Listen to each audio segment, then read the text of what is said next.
সাত পাকে বাঁধা পড়েছেন মহুয়া পিনাকি, শুভেচ্ছা জানালেন অভিষেক। মহুয়া মৈত্রকে বিয়ের শুভেচ্ছা জানালেন তৃণমূলের সর্বভারতীয় সাধারণ সম্পাদক ও সাংসদ অভিষেক বন্দ্যোপাধ্যায়।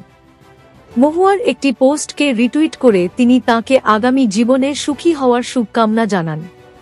বছর ৬৫ রাজনীতিক পিনাকি মিশ্রর সঙ্গে দাম্পত্য জীবন শুরু করেছেন কৃষ্ণনগরের দাপুটে নেত্রী।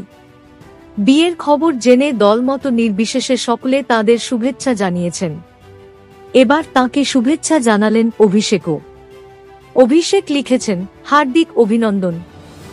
একসঙ্গে এক নতুন অধ্যায়ের সূচনা করার জন্য আপনাদের দুজনকেই অফুরান সুখ ও মজবুত পার্টনারশিপের শুভেচ্ছা জানাই। গত ৩ মে মহুয়া মৈত্রের বিবাহের একটি ছবি প্রকাশ্যে আসে, যেখানে দেখা যায় বার্লিনের প্রাসাদের সামনে পিনাকি মিশ্রর সঙ্গে হাত ধরে আসছেন সদ্য বিবাহিত মহুয়া। তাঁর পরনে পিচ গোলাপি ও সোনালী রঙের দামি শাড়ি, গলায় চওড়া হার, কানে দুল, মাথায় টিকলি। বছর ৫১ মহুয়া বরাবরই রূপসী। বিয়ের ছিমছাম সাজে তাঁকে আরও সুন্দরী দেখাচ্ছিল।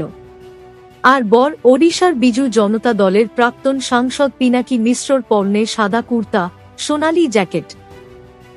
নবদম্পতিকে দেখে অবাক অনেকেই। শোনা গিয়েছে, বার্লিনে আইনি বিয়ে সারার পর মহুয়া তৃণমূল নেত্রী মমতা বন্দ্যোপাধ্যায়কে সেই খবর জানান। মমতার আশীর্বাদ গ্রহণ করেন। এর আগে ডেনমার্কের অর্থনীতিবিদের সঙ্গে বিয়ে হয়েছিল মহুয়া মৈত্রর। তিনি নিজেও রাজনীতিতে আসার আগে ব্যাংকিং সেক্টরের উচ্চপদে চাকরি করতেন। তবে পরবর্তীতে তাঁদের বিচ্ছেদ হয়। এবার তিনি ফের বিবাহবন্ধনে আবদ্ধ হলেন। এদিকে গত বুধবারই বিদেশ সফর শেষে কলকাতায় ফিরেছেন অভিষেক। ১৫ দিন ধরে মোট ৫টি দেশে ঘোরেন তিনি। বিশ্বমঞ্চে সন্ত্রাসী পাকিস্তানের মুখোশ খুলতে সম্প্রতি উপমহাদেশে ঘুরেছে সংসদীয় প্রতিনিধি দল। তেমনি একটি দলের সঙ্গে ছিলেন তৃণমূল সাংসদ।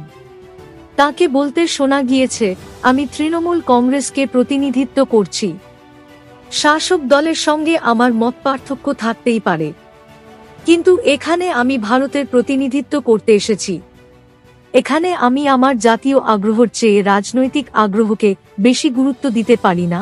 এদিকে বুধবার কলকাতায় নেমে তিনি জানিয়ে দেন, জয়শঙ্করের ডাকা সর্বদল বৈঠকে থাকতে পারবেন না। অভিষেক জানান, পূর্ব নির্ধারিত বেশ কিছু কর্মসূচি রয়েছে। তাছাড়া আগামী ১৯ তারিখ কালীগঞ্জে উপনির্বাচন, সেই সংক্রান্ত বেশ কিছু বৈঠকও আছে। সেই কারণেই এই মুহূর্তে সর্বদল বৈঠকে যোগ দিতে পারছেন না তিনি। তবে সফরকালের উপলব্ধি চিঠিতে বিদেশমন্ত্রকে জানাবেন অভিষেক।